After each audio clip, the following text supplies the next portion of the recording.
దీంతో నెల్లూరు జిల్లాలో స్థానిక సంస్థల ఎన్నికల వేడి మొదలైంది. ఏపీలో మున్సిపల్, కార్పొరేషన్ ఎన్నికల నిర్వహణకు ప్రభుత్వం సిద్ధమవుతోంది. షెడ్యూల్ కూడా త్వరలోనే విడుదల కానుంది. వార్డులు, డివిజన్లలో పోటీ చేసేందుకు ఆశావహులు ఆసక్తి చూపుతున్నారు.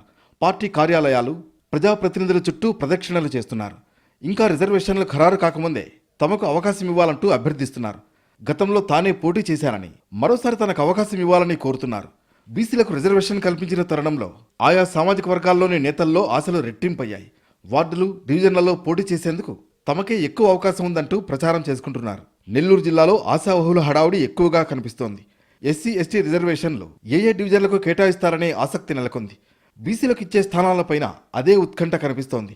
ఈసారి లోకల్ బాడీ ఎన్నికల్లో తాము పోటీ చేస్తామంటూ ప్రధాన అభ్యర్థులతో పాటు ద్వితీయ శ్రేణి అభ్యర్థులు సైతం ముందుకొస్తున్నారు. తమకు పోటీ చేసే అవకాశం ఇవ్వాలని నియోజకవర్గ ఇన్ఛార్జీల వద్ద అభ్యర్థులను పెట్టుకుంటున్నారు. తమ బలాబలాలను వెల్లడిస్తున్నారు నేతలు. తమనైతే డివిజన్లో తిరుగులేని విజయం వరిస్తుందని ధీమాగా చెబుతున్నారు.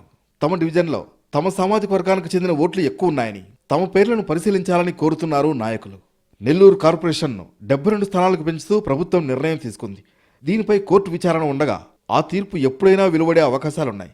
కుదిరితే 72 లేదంటే 54తోనే ఎన్నికలకు వెళ్లేందుకు ప్రభుత్వం సిద్ధమవుతోంది.